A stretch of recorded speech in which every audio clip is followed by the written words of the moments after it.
Shut up and sit down. Assalamualaikum warahmatullahi wabarakatuh. Halo adik-adik, perkenalkan nama kakak Setia Dwi Andini. Nama panggilan kakak itu Kak Andini.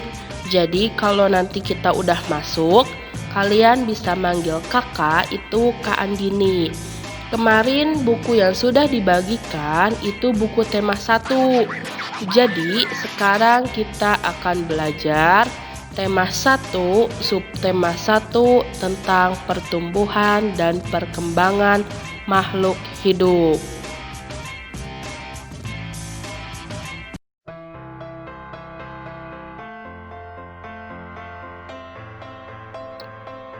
Nah, yang pertama, apa itu makhluk hidup?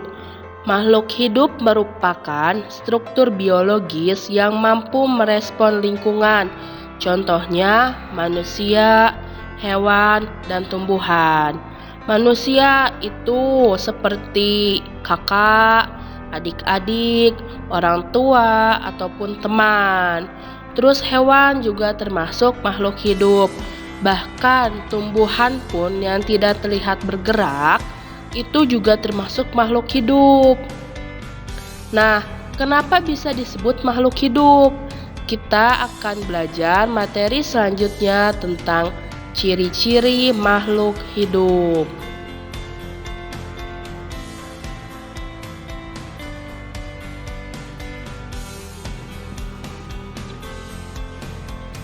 Nah, ciri-ciri makhluk hidup yang pertama yaitu bernafas.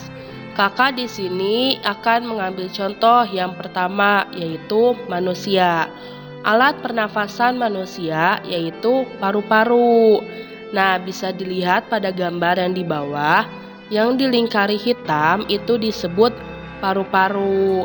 Contoh yang kedua yang kakak ambil itu ikan. Alat pernafasan ikan yaitu insang. Nah, kalau di gambar yang dilingkari warna hijau itu disebutnya insang. Nah, insang ini yang membantu ikan bernafas di dalam air.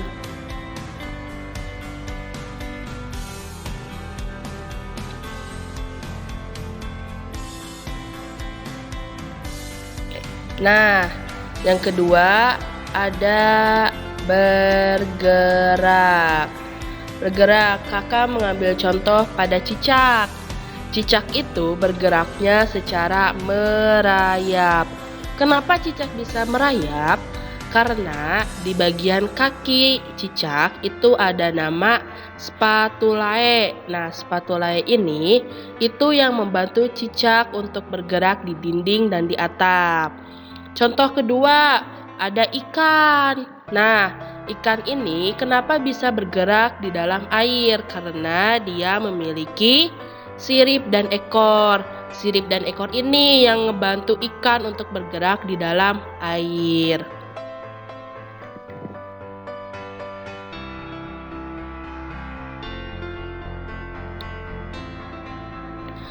Oke, ciri-ciri makhluk yang ketiga ada berkembang biak.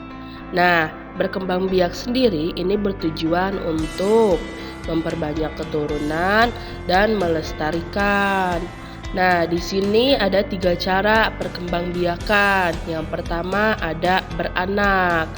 Nah, contoh beranak itu ada kucing dan sapi. Kalian gak pernah lihat kan kucing bertelur? Nah, karena kucing itu cara berkembang biaknya dengan cara beranak. Yang kedua, ada bertelur. Contohnya ada ayam, kura-kura, dan lain-lain. Lalu, yang ketiga ada beranak dan bertelur. Itu contohnya ada kadal, ular, hiu, dan ikan pari.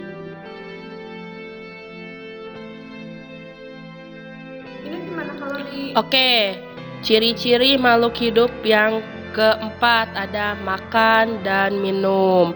Makan dan minum itu semua makhluk hidup membutuhkan makan dan minum untuk bertahan hidup dan juga untuk menjaga kesehatan. Jadi nih, misalkan kalau kalian gak makan dan minum dalam sehari aja, kalian pasti udah pusing, lemes, bahkan yang orang yang gampang sakit itu bahkan langsung sakit gitu. Lalu untuk masa pandemi ini kalian juga membutuhkan makan dan minum yang bergizi. Itu untuk menambah daya tahan kalian supaya kalian gak gampang sakit, gak gampang tertular penyakit.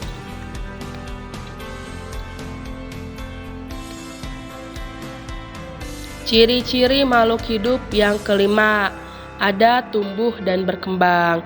Tumbuh adalah perubahan ukuran makhluk hidup baik manusia, hewan, dan tumbuhan, seperti bertambah besar atau tinggi. Sama kayak waktu dulu kalian kelas 1 mungkin tinggi badannya baru 110 atau 111. Kelas 3 mungkin nambah jadi 131, 132. Terus berat badan juga. Waktu dulu sebelum libur panjang, mungkin berat badan kalian baru 25 atau 30. Nah, kalau sekarang kalian libur di rumah, mungkin makan terus, ngemil, berat badan kalian jadi bertambah. Itu disebutnya tumbuh. Lalu ada berkembang. Berkembang adalah perubahan emosi atau kemampuan makhluk hidup. Contohnya, manusia pada berumur 8 bulan itu baru bisa merangkak. Lalu umur 2 tahun sudah bisa berjalan.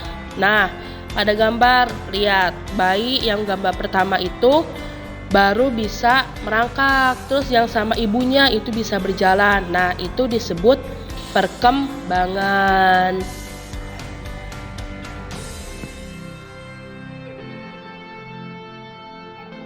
Lalu, ciri-ciri makhluk hidup yang keenam yaitu peka terhadap rangsangan. Peka terhadap rangsangan adalah peka terhadap perubahan di lingkungan sekitar. Contohnya seperti putri malu yang disentuh daunnya maka akan menutup. Kalian pasti pernah nih kalau main-main ke kebun orang atau ke yang banyak tanamannya, banyak rumputnya, pasti ada pohon putri malu atau daun putri malu. Itu kalau dipegang bisa menutup sendiri. Itu bukan ajaib ya, namanya peka terhadap rangsangan. Lalu contoh keduanya ada manusia. Manusia jika kepanasan atau silau terkena matahari, maka secara spontan akan menutupi matanya, entah menggunakan tangan atau menyipitkan mata.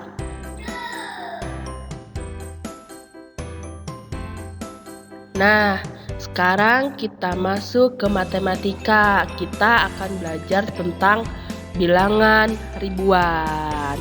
Nah, angka ini kenapa bisa disebut bilangan ribuan? Padahal cuma ada 1, terus nolnya ada 3. Kita belajar dulu dari dasarnya, yaitu penempatan bilangan. Yang pertama, yang di lingkari pertama itu tempatnya satuan. Yang kedua, tempatnya puluhan. Yang ketiga, tempatnya ratusan. Dan yang keempat, itu tempatnya ribuan. Nah, cara menulis bilangan ribuan. Nah, di sini ada 1 titik terus 000. Ini tuh dibacanya 1000. Kenapa bisa 1000? Karena di belakang titik itu ada 3 angka, disebutnya ribuan.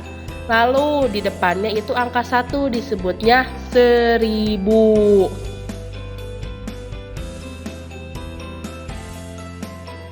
Oke, di sini kakak akan mengambil contoh ada angka 2, 1, 5, dan 0.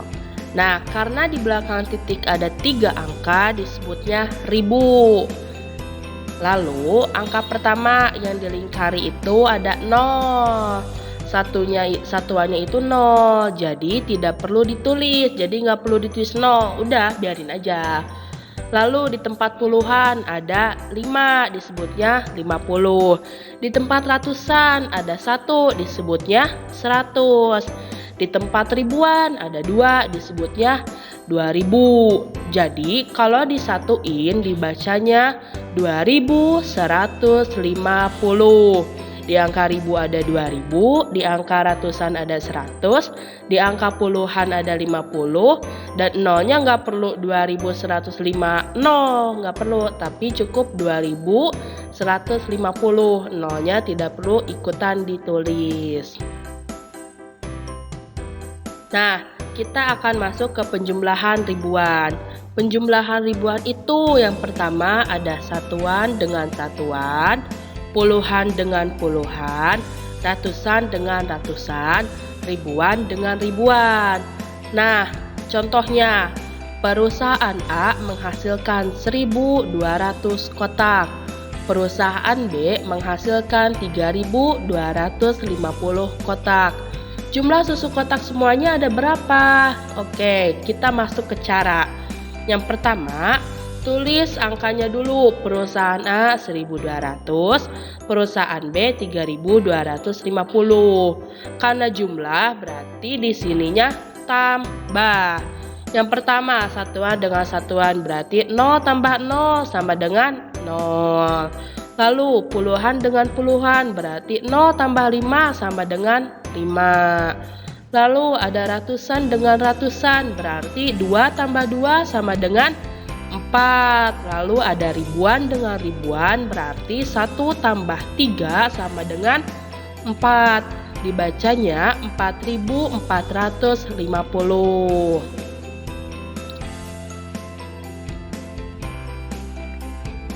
Oke, sekarang kita masuk ke pembelajaran PKN. Kita akan belajar tentang Pancasila. Nah, Pancasila itu ada 5 dasarnya, silanya ada 5. Yang akan kita pelajari yaitu bintang. Bintang itu sila pertama, yaitu ketuhanan yang Maha Esa. Contohnya, yang pertama ada kita bersyukur masih diberikan kesehatan. Nah, kita bersyukur masih diberikan kesehatan itu salah satu contohnya. Karena kan kita bersyukur itu kepada Tuhan, berarti itu termasuk contoh atau pengamalan dalam sila pertama. Contoh kedua, rajin beribadah. Kalau rajin beribadah itu pasti ya, itu menyangkut tentang kita berbakti kepada Tuhan, kita bertakwa kepada Tuhan. Yang ketiga ada berdoa sebelum dan sesudah melakukan kegiatan apapun. Nah, ini tuh paling gampang, paling sering kita lakukan, dimulai dari kita sebelum makan atau sesudah makan, kita sebelum tidur atau bangun tidur. Nah, 3 ini tuh salah satu contoh dari ketuhanan yang Maha Esa. Sekarang tugas tematik tema 1 subtema 1. Kalian buka di halaman 8 dari A sampai H saja, yang lainnya tidak perlu. Lalu halaman 13 yang di tabel, halaman 20 apa saja yang dapat kamu lakukan untuk mensyukuri keberagaman. Itu 3 saja yang ada angka 1, 2, 3-nya. Lalu halaman 23 yang di tabel, halaman 44 itu selesaikan soal-soal berikut ini. Perusahaannya kalian bisa lihat yang di tabel halaman 42.